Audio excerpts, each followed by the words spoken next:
Dr. R.J. Rushdoony, RR 161 AF 59. Inflation. From the Easy Chair, excellent colloquies on various subjects. This is R.J. Rushdoony, Easy Chair number 163, February 11, 1988. This evening, Otto Scott and I are going to discuss inflation. In spite of all the propaganda to the contrary, inflation is still very much with us, and the Reagan administration has not defeated it. It has only increased it. Now, before going into the subject of inflation, it is best to understand a few things about it. Inflation is the increase of the money supply.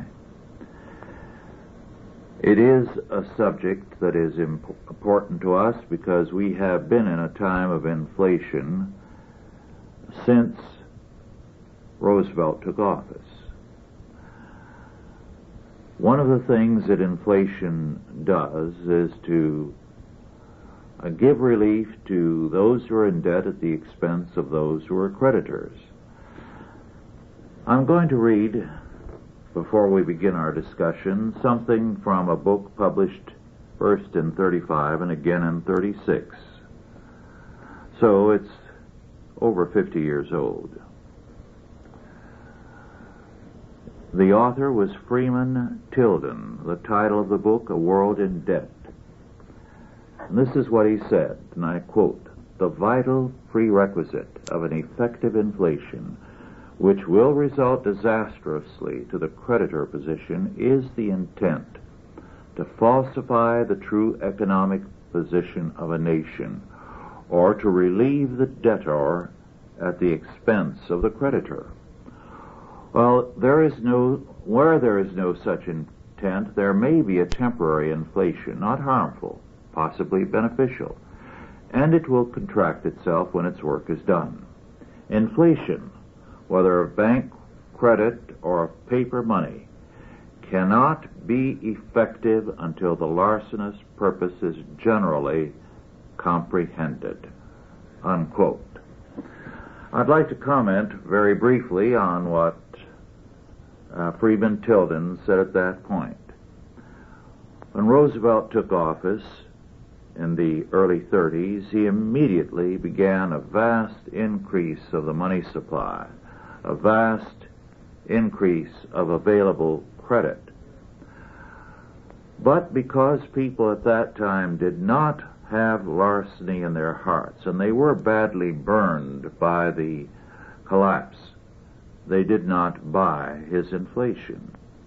As a result, prices did not go up, and people refused to go along with the inflation until after the war, when the returning veterans wanted everything and wanted it quickly. But his definition of what makes inflation work is important. It is larceny in the heart. It begins with larceny on the federal level, and then the people buy it. They go into debt because going into debt is the honest way, supposedly, of stealing.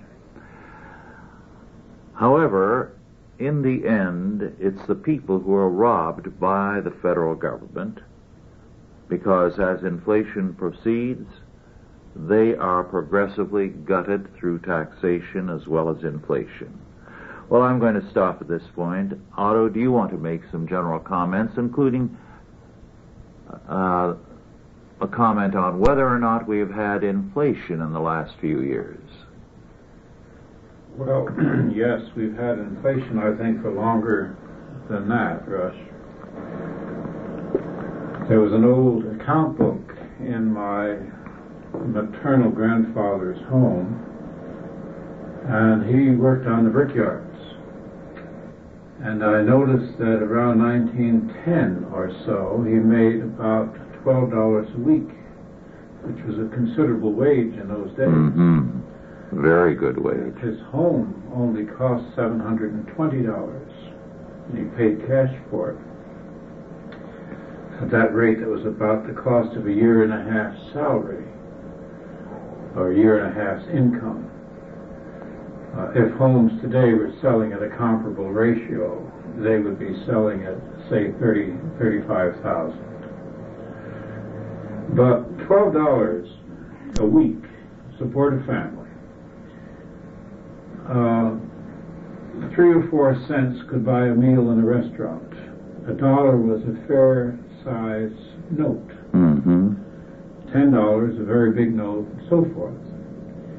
So what we're talking about here is an inflation which took a big spurt under Roosevelt, but which had been steadily growing, because that $12 a week became $25 a week when you and I were young men.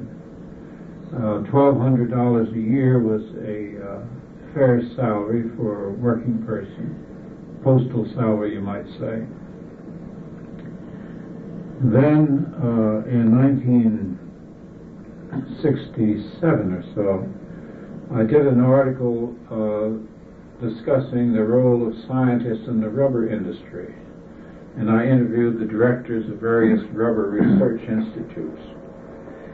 These were men who graduated in the top percentile, and they were recruited by the big rubber companies at $125 to $150 a week in 1939.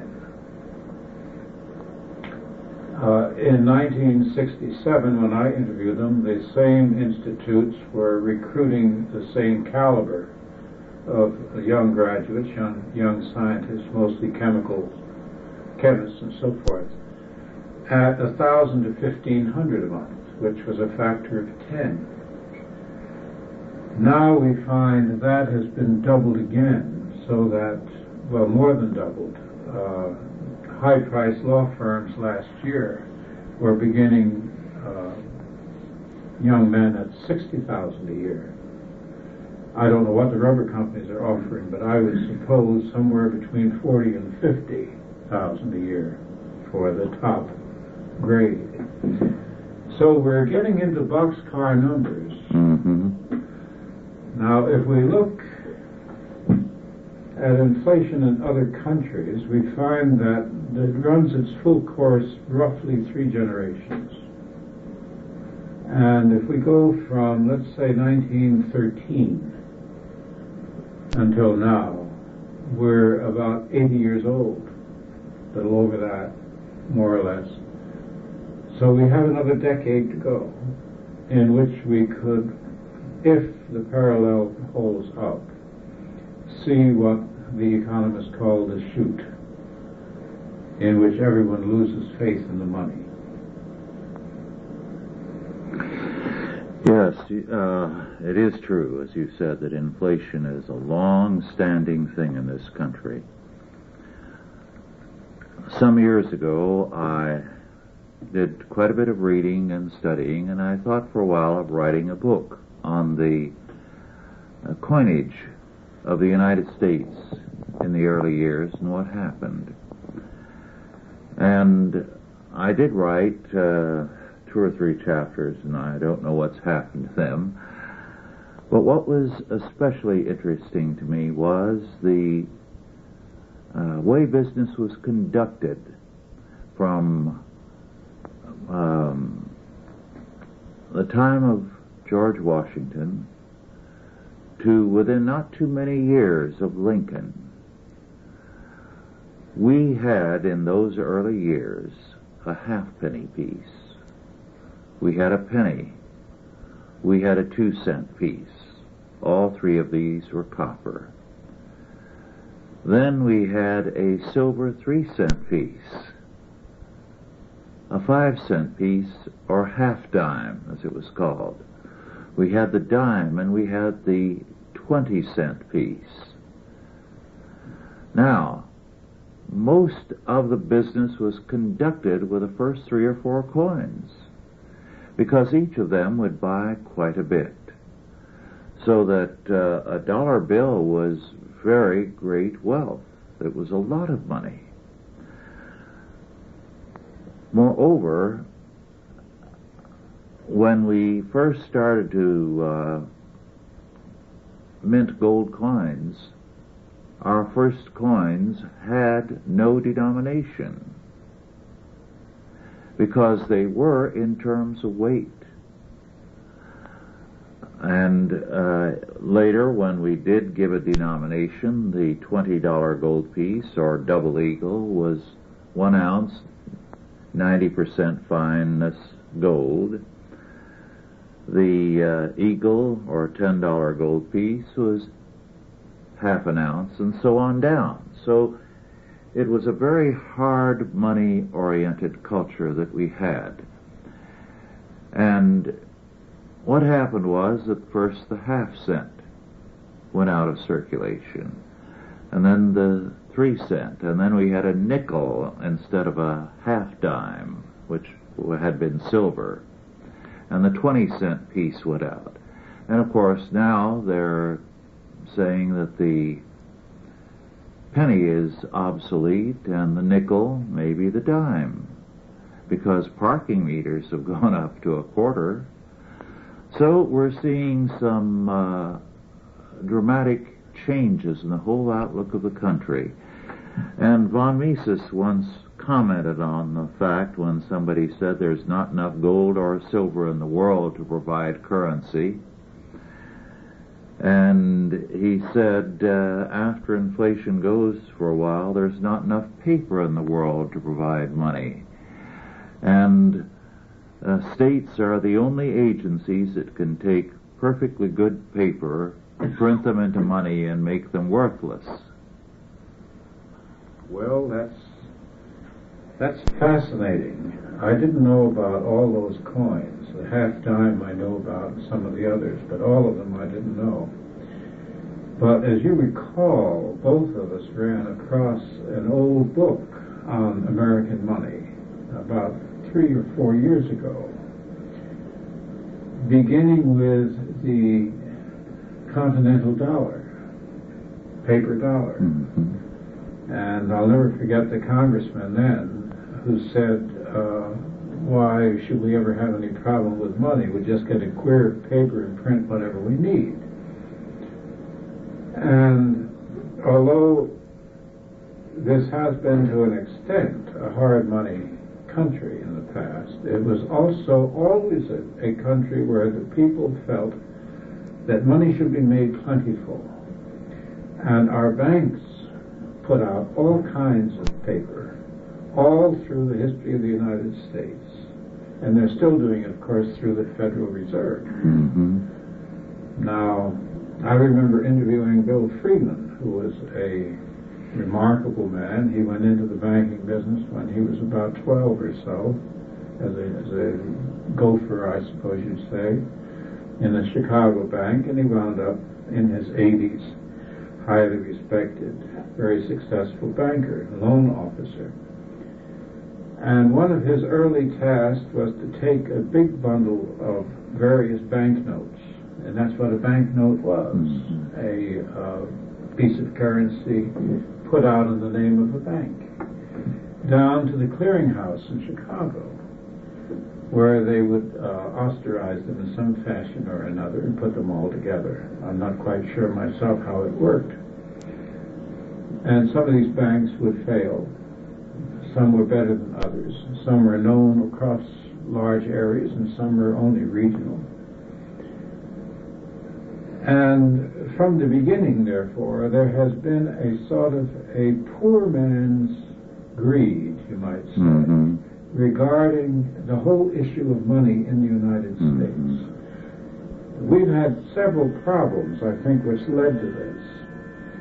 When we got rid of the aristocracy, we also got rid of the idea of an aristocracy, which was probably a mistake. Mm-hmm. A hereditary aristocracy, of course, runs thin and doesn't hold up.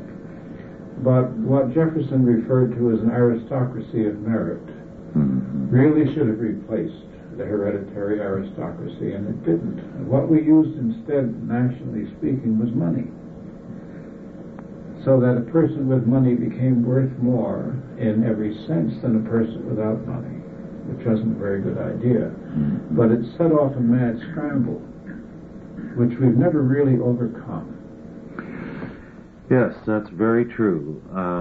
Of course, John Law was the great innovator within Western cultures of paper money.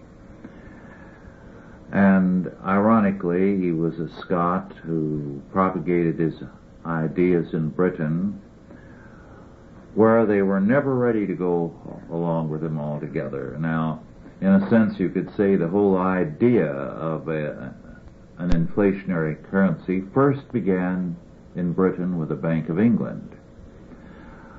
But the Bank of England, over the decades and now a couple of centuries, has always been a bit better controlled. So they never went to the excesses that took place in France when law was accepted there, and which debauched the economy of the country. And Law's ideas were picked up throughout Europe and used. In this country, paper money came in the back door. The idea of stealing from a crook, so to speak, is very, very dangerous, because you become a crook in the process. And the thing that started the paper money craze in this country, and Benjamin Franklin was one of the great advocates of it to his dying day. Bad influence in that area. At any rate, the British had given a monopoly on trade with America and other places, the East India Company and other groups. And as a result, American seamen were barred from going abroad and bringing in goods at the best possible price. So it was destroying American trade. And when the ships would come, East India Company ships, it would mean that as they sold things that were illegal for Americans to buy elsewhere or to trade for, America would be stripped of its natural resources and whatever coinage, gold or silver, it had accumulated.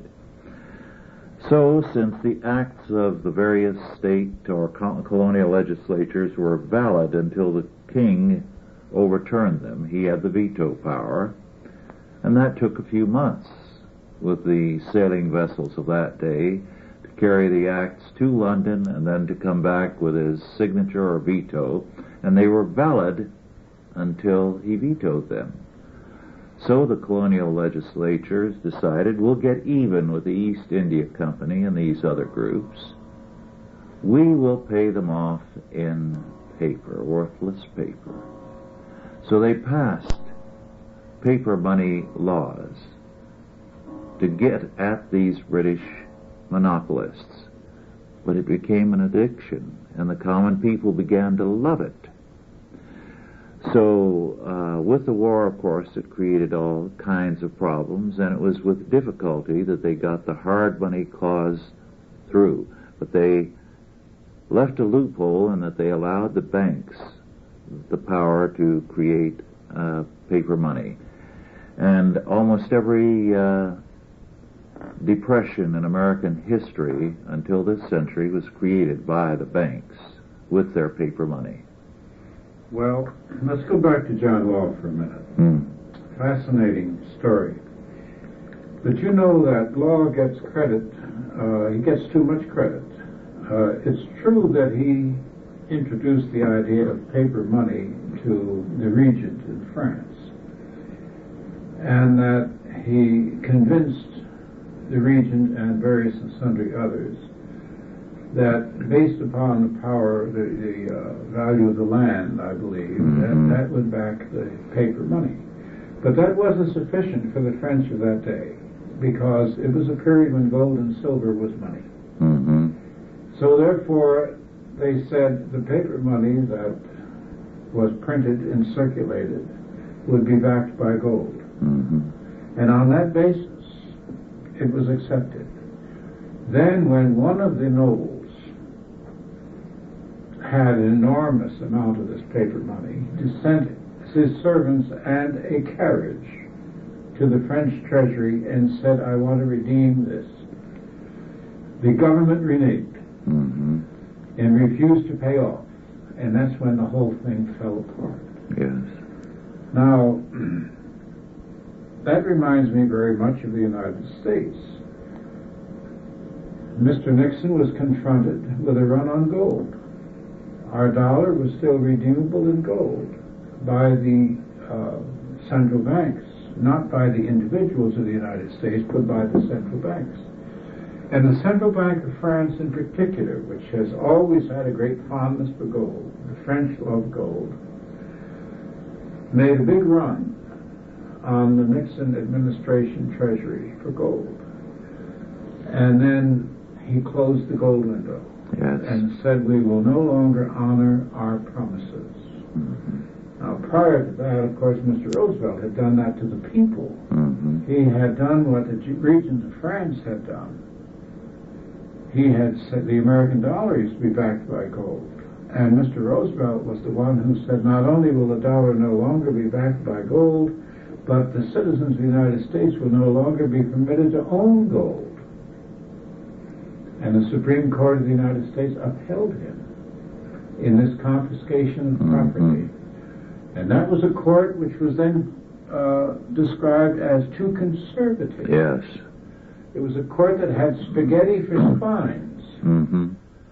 Because when he threatened to pack it, when they stood for a little while, they resisted, and he threatened to pack them, they caved in, bingo, a bunch of noodles. We have then we have repeated some historic crimes. Now, when the government of France reneged, when the king reneged, and law was ruined together with everybody else, the people of France never again regained their faith in that particular monastery. The Bourbons lost the allegiance of the people of France. Yes. That was 1715, and it took until almost 1790 before the results really emerged. How long is that? 80 years, roughly. 84 years. So the United States government reneged in 1933. Reneged in 1933 because, if I remember correctly, it didn't get in office until the year after the election. I'm not sure that the people of the United States today have any faith in the government of the United States. Not much, that's for sure. Not much. How much could you have? My mother put $80,000 into World War II war bonds in 1942. That was a lot of money then. And Tremendous. she let it sit in the bank and never told us about it until she died at the age of 83 a few years back. And of course, she never dreamed that the government of the United States would steal the value of that money from her. But it did. Yes. Yes. Well, today we are coming into the latter stages of inflation. And the payoff will come before the end of this century, if not some years before the end. Because inflation always results in some kind of dramatic collapse. The men in Washington believe that they can negate past history, that what has happened in the future does not necessarily have to happen again.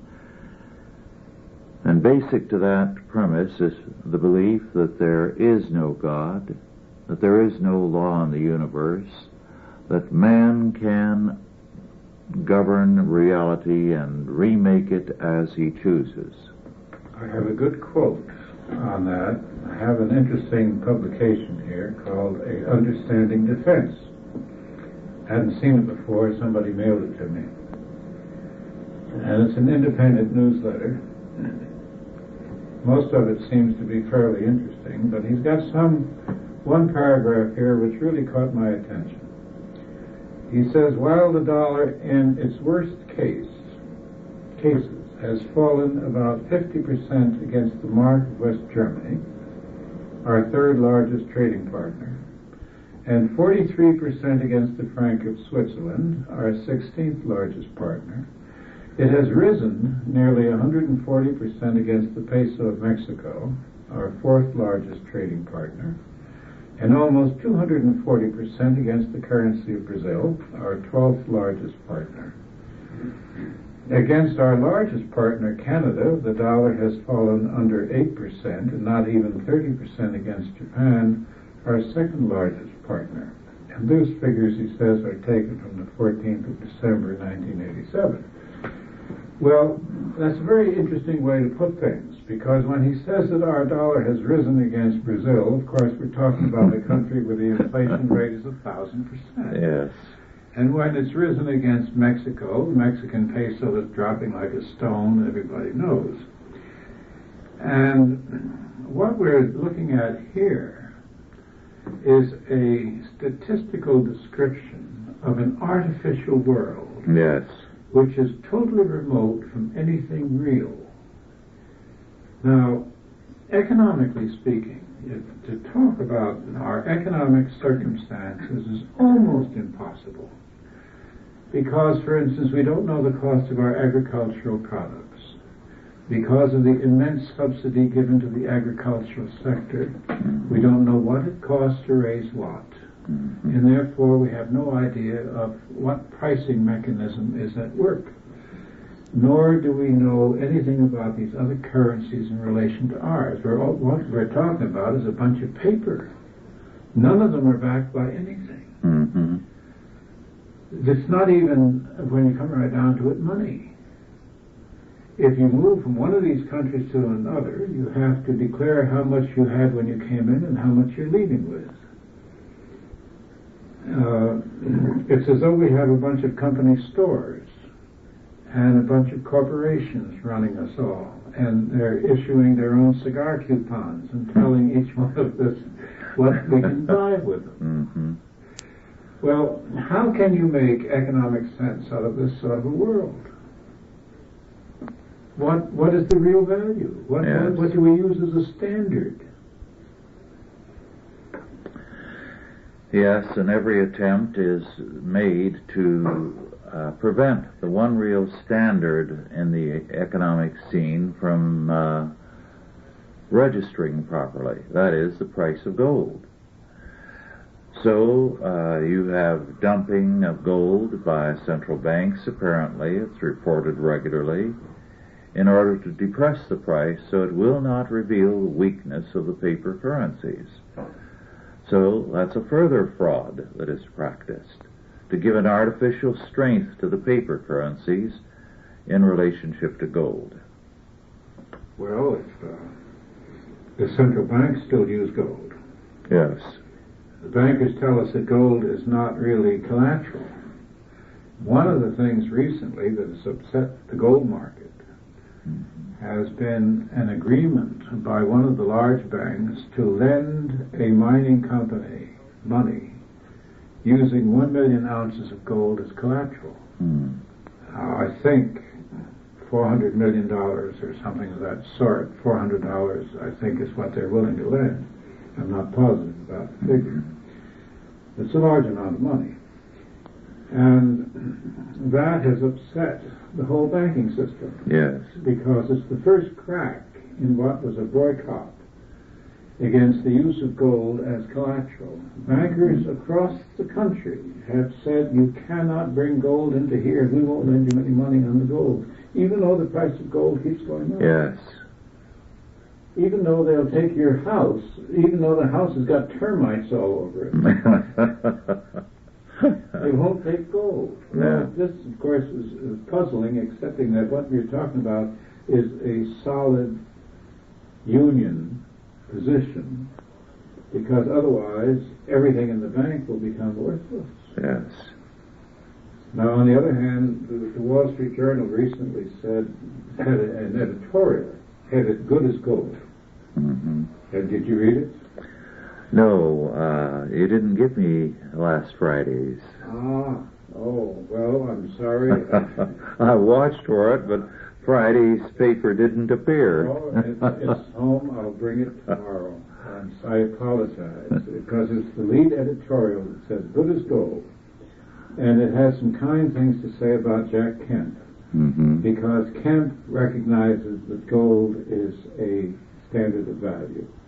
And it also has some kind words from Mr. Treasury Secretary Baker for saying that maybe a basket of securities, including gold, might stabilize the monetary situation. And it also says something about the European bankers who are muttering about the use of gold again. So, after years and years of disdaining the whole subject, the editorial writers of the Wall Street Journal have finally decided that things are scary enough to start talking about using gold. Well, Otto, I have a story that will match that, I think, because back in the late 60s and early 70s, a very good friend of mine, you know him, Bert. Oh, yes. Worked out a very good deal for his better customers. If they would buy a sack of silver dollars, they would be purchased on a loan from the bank of $700 per bag. And you paid $300 or $400, depending on the price of silver. This was before silver began to rise. And I think when he started it, a bag of silver dollars was $1,050, so you only paid a $50 premium. So at that price, you paid $350. The bank loaned $700 and held it as collateral. Well, when the board of directors of the bank met and they learned that there were hundreds of bags of silver dollars in their vault, they were horrified. Wasn't that dangerous, lending money on something like that? And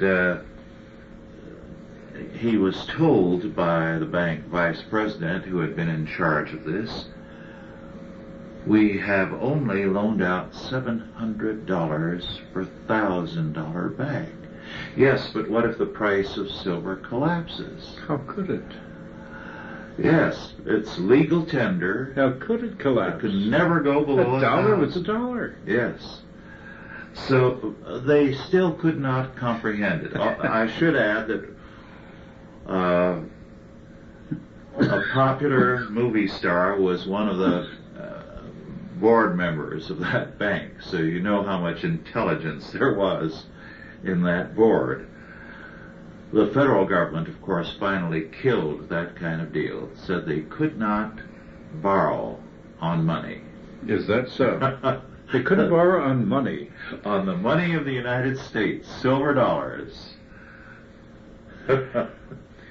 You know, the bureaucratic mind is something that I'll never understand. Can you imagine feeling that loaning $700 on $1,000 in silver is somehow bad banking? Well, we're getting... No wonder our banks are in trouble. I had a fellow tell me just a few days ago that he wanted to rent a car for cash. And the car rental agency got quite upset and said he would have to post a large bond before they would do it. Well, Dorothy and I saved up for years to buy a house. We didn't have charge accounts or anything, so we had no credit. And we were making a down payment of 4 times the required amount. And we had it there in check, and they were turning us down because we had no credit. And I said, isn't it an evidence of credit that we're starting off with 4 times the amount you're calling for. Well, you may have something there, the bank loan officer said. Well, there has been a slippage, I think, in the caliber of the people involved. Yes.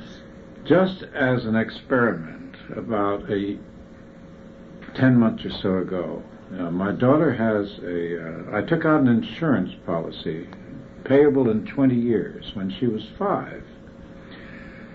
And when she was 24 in a few months, I said to the banker, perhaps you ought to lend my daughter some money and accept this insurance policy as collateral, because it'll be due in another year, and she looks healthy, and if she isn't, if something happens to her, I'm the beneficiary, and I'll have the money from the policy.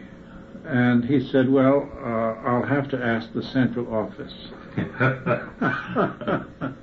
And it's impossible to have had better collateral. Yes. Well, they are so far afield, they've been brought up in terms of a debt mentality and a paper mentality, and they don't understand reality anymore.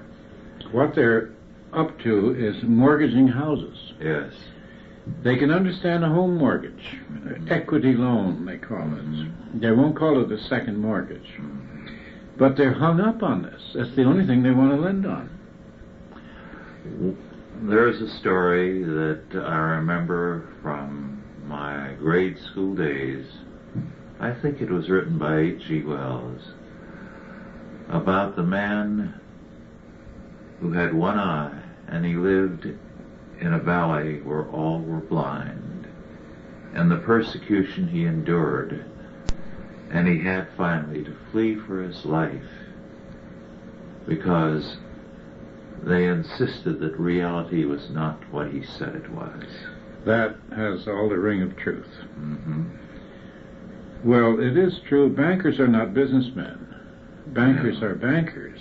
There's an entirely difference. I mean, they'll lend you money if you don't need it, and if you get in trouble, they want you to pay off right away. They're bookkeepers, and not very good ones at that. Well, right now, of course, they have been encouraged by the American government to lend money all around the world. Now, part of the reason that they were able to lend the money was the petrodollars, the money that the Arabs put into the banks, which the bankers then use as a basis to lend to the most ridiculous people, to various black African nations, to the Soviet Union. Nobody knows how many billions of dollars have gone to the Soviet Union. Yes. Both through their satellites. You know that Poland owes over $27 billion, and it was unable to pay its interest a few years ago, as you recall, and it was allowed to reschedule the interest. In fact, I believe another loan was given it so it could pay the interest on the $27 billion. You mentioned, just in passing, bank loans and foreign loans. Going back to Tilden, whom I quoted earlier, he wrote, "Nations cannot without danger become creditors of other nations to any amount whatever. No loan from one nation to another nation can possibly bear merely commercial significance. From the very nature of the state as opposed to that of individual or the corporate group, the loan will be political. Wherever such political loans are in vast amounts, the result will probably be, though by indirection, a war. And wherever a nation has deceived itself into thinking that a political loan is a commercial venture and cannot undeceive itself, the resulting fury of that disappointed creditor will wreak itself inevitably upon world commerce, which is to say, upon itself as well as the debtor. it follows that no nation should ever make commercial loans to other states, unquote. Well, what we have done, historically speaking, is to repeat the era of the Spaniards. Mm-hmm. When Spain got this enormous river of gold and silver from the New World, it used that money in an attempt to solidify Spanish power in Europe. And of course it was like pouring water into the sand. The people took, the French and the Italians and everybody else took Spanish gold and silver and enjoyed its use and forgot about Spain. In fact, they turned to hate Spain because they expected Spain to get something in return which they weren't willing to pay. Yes. Now, in 1928, when the United States cut off credit to Germany, it started the Depression.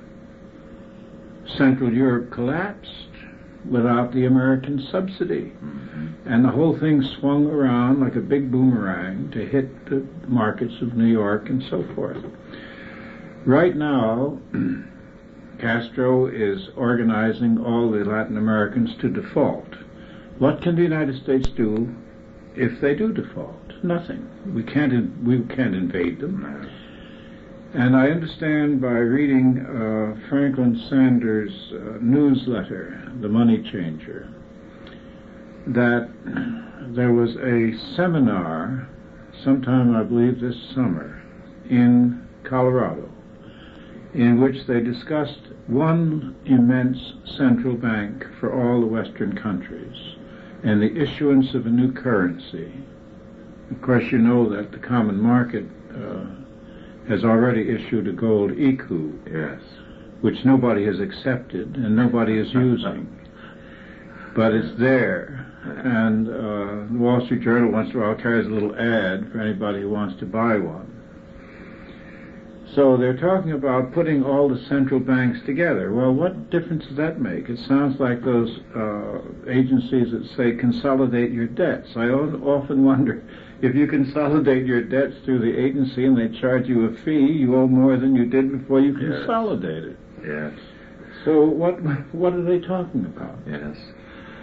Well, some years ago, about the time of the crash, 1929, I think I was in the 6th grade. In world history in those days, we were taught about the Spanish Empire and its blunders, Mm-hmm. and how that was the worst possible thing any state could do, trying to buy power by passing money all over the world. And this always tickles me when I think about it. They said, as a culminating insult to economic reality, they imposed a sales tax on their people. Oh, yes. Well, really, You never get that in history now. no, it's interesting because the Spanish Empire is the empire that we most closely parallel.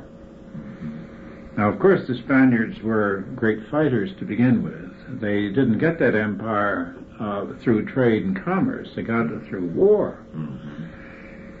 And at one point, the United States was a fairly warlike nation. But it has now decided that it can buy its way into security. It reminds me of that story in Gibbon about the wealthiest man in Rome when the Praetorian Guard was making Caesars. Yes. And he paid the guard to make him Caesar, and they did, for 1 month.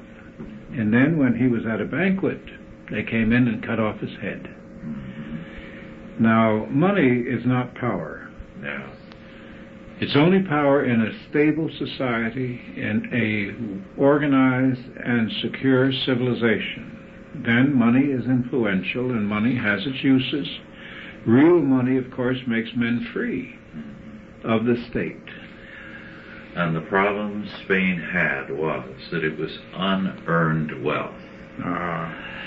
They got it from the Incas and from the Aztecs And slave labor. And they didn't work for it. And it immediately falsified their economy and their life, and it destroyed them. Very important point. It brings up the gold rush. Somebody recently wrote a book called "And the World Rushed In," about the gold rush. And I talked to the author, very interesting man, because it took him 20-odd years to write the book. He said it became a source of great embarrassment. People stopped asking him how it was coming. And I'm glad to say that it was a good book. When he finally finished it, it had a good sale. But he said it changed the American psyche, because tales of instant unearned wealth began to float through the country, and the get-rich-quick myth began with the American gold rush. And Thoreau, who is not one of my heroes, nevertheless said a very bright thing. He said, "It makes of God a moneyed gentleman who throws gold sovereigns in the dust for peasants to squabble over." But it's true, the Spaniards lost all their respect for work.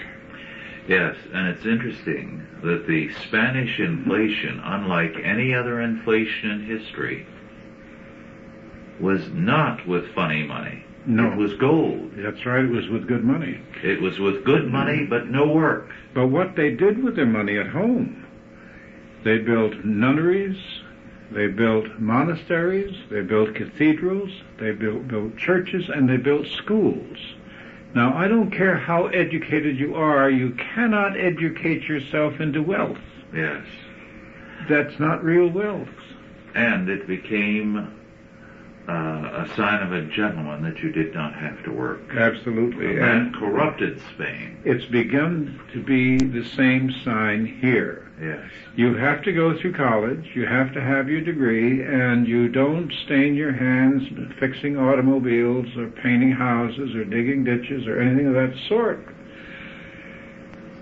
You have to be, well, let's see, we've got more people lending each other money than any country, I guess, that's ever existed.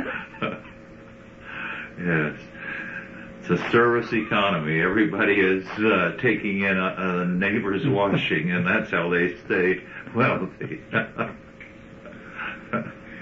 Well, of course, it doesn't have to go all the way over the cliff. If we were to pull up at any point and establish a sound currency, a great many of our problems, economically speaking, would begin to diminish very rapidly. And if we had not made the foreign loans we have and the foreign subsidies, we would have no debt. We would have no deficit. Yeah. It wasn't international. It wasn't national welfare that put us down. It was international welfare. Yes. The worst part of this is that we gave it to the worst people. Yes. We didn't use it to seed capitalism. We did it to seed socialism. And a great deal of it, of course, has gone into weapons of war. And we have provided not only the weapons but the money to enable various despotic governments around the world to kill their people. And oddly enough, our media keeps praising the worst of these despots, while it heaps contempt upon those countries that are doing something more honest.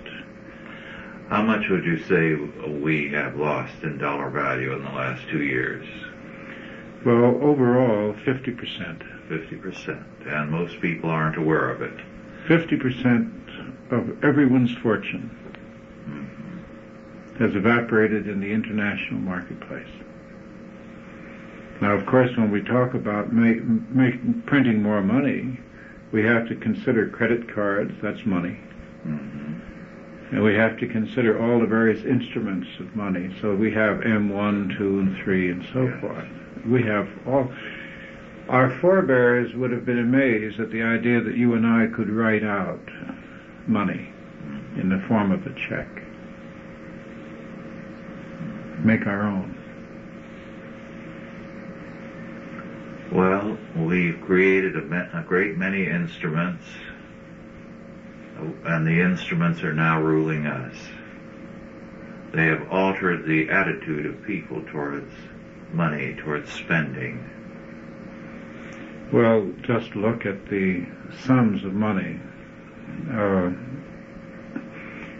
When Barbara Walters was given $1 million a year, it was considered newsworthy enough to put on the front page of all the papers of the country.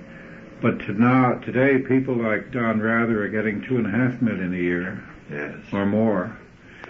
And we have Bill Cosby, who has apparently made over $50 million, and all these enormous sums keep rolling out like French francs used to sound to us, or Brazilian milrays. Eric Danish, who is in his 80s, talks about the German inflation. He remembers it. He said they stole all the lead pipes out of the buildings. They took the brass door knockers off the doors. He said one of the friends of his family had a golden chain, a watch chain, and he lived by selling the links from the chain. And I recall seeing in one of books of the period a scientist in Germany writing a letter to a friend in England saying that he couldn't afford the subscription to the magazine, and his friend sent him in English pounds the subscription price, and it was enough for him to live for a month with, because the pound was backed by gold. Yes. And so was the franc, and so was the American dollar, and the mark was backed by nothing. But the difference is that in those days, you had these strong currencies. Today there isn't any. All our money is like the Soviet ruble. The fact that other countries will exchange it for us or with us is, of course, temporarily very fine. But unless we put a floor under this, the next administration of the United States may find itself handling a problem larger than it can confront. Well, the saying in Germany on the inflation of 23 was, the pigs of the farmers walk on Persian carpets. I bet they did too. Because people were selling prized possessions for a little bit of food. And Dorothy and I, when we were in Southern California, would see a couple occasionally. They had been very wealthy in Hungary. This was before World War II. They had been driven to school, both of them, before their marriage to one another, by chauffeurs. That's the kind of wealth they came from. During the war, they were reduced. They were a newlywed couple to using an American double eagle, $20 gold piece to buy a rat. The only thing they could purchase to eat. Well, I remember being in Italy at the end of World War II, when practically all the money was counterfeit. You had to be an expert in Italian money not to be stuck with a handful of counterfeit. So your first purchase often was your last purchase, because all your change was counterfeit, and you couldn't buy anything else. And I remember that in Amsterdam, there were 3 armies there at the time, standing on the Skipperstrasse, and in the course of an hour being offered every commodity, human and inanimate, that is possible to imagine. And to see an economy collapse and to see what people do is an unforgettable experience. Yes. Now here we are with all this luxury, Mussolini-style buildings and so forth all over the place, and it just seems that nothing really bad can happen. which is to argue that the law of gravity doesn't operate in American air. It does. Mm-hmm. Well, the best part of all of this is that ultimately it's not Washington, nor Moscow, nor London, nor Paris that's in control, but God. And there is a judgment in every area of life, including the economic sphere. So that inflation destroys the people and the nation that uses it. So we're going to see a destruction of all these civil governments and these central banks that are using this kind of larceny to further their goals. Yet, we look at Germany, which came out of World War II absolutely ruined. Its cities in rubble. Mm-hmm. Its people destitute. The German people paid an enormous price for following Hitler. Millions upon millions of them were killed, their property destroyed, they were dispersed, they were humiliated, they were disgraced, beggared, and then they said, now we're going to do things the honest way under Gerhardt. Mm-hmm. They put up an honest currency. They went to work. Of course, they got help from the United States in the terms of credits, technological assistance, and so forth. But fundamentally, they went to work. Yes. And now they're rich and powerful. Only half the nation is now, again, a big factor in Central Europe. Yes, which means that without the same devastation, with everything intact, if we adopt the same kind of determination and a work ethic, we will accomplish far more. No question. We will go up like a rocket. This country has probably got the greatest number of highly skilled and intelligent people that any society has ever produced. The very mixtures of the American society have created a dynamic people. Yes.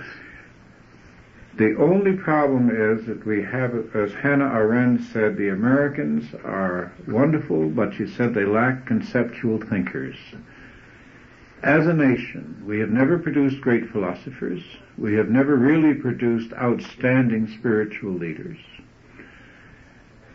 The Americans don't like to add things up. Most of the men that I know work hard, want to watch football on the weekends, want to talk shop. The minute the subject gets into something larger, their eyes glaze, turn into Orphan Annie eyes, the pupils disappear. But the thing is, if things get tough, we're going to have to add things up. Yes. And if we add things up, I think we'll come out the right door.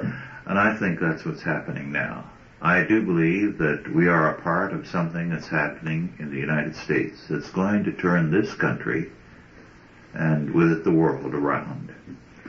I believe in the providence of God. We've been given the greatest opportunity of centuries at the time when we are in the crisis of centuries. So it's important, in particular, for Christians to become more responsible in this sphere, because the economic sphere is very important. We were talking about debt a while back, you recall, and I pointed out, and I'd like to point out again, that one of the tragic facts is that the average evangelical Christian is more in debt than his atheistic neighbor. Is he relying on God to pay his debts? He's relying on God, and because he usually is a harder worker, he has a greater borrowing capacity. So he has made himself more vulnerable. And we've got to turn this around.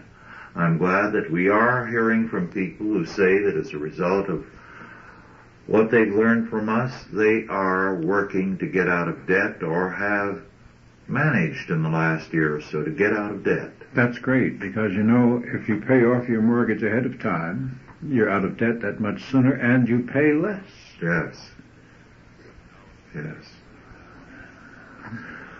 Well, our time is just about up. Are there any last words you have to offer? It's very interesting. You remember on our trip to England, listening to the devastation wrought by debt among families over there? Yes. And we don't, you know, with all the stories in the press about the causes of divorce, money is never mentioned. Isn't that interesting? It's the number one factor. Of course it is. Mm-hmm. And it isn't mentioned because the very people who study them and the ministers who work with them or the social workers are as much in debt as possible. So it's not something they want to discuss or admit is real. I guess that would be true. Yes. If the pastor's in debt, he's not going to give a sermon against it, is he? No. No, he certainly is not. It's like the man who was preaching, maybe you know this old story. He was very angry because his umbrella was missing, and he was sure somebody had stolen it from the church cloakroom. So he decided to preach a rousing sermon on the Ten Commandments. And afterwards, one of the deacons asked him why he didn't let him have it and had been so mild and talked about forgiveness of sins instead.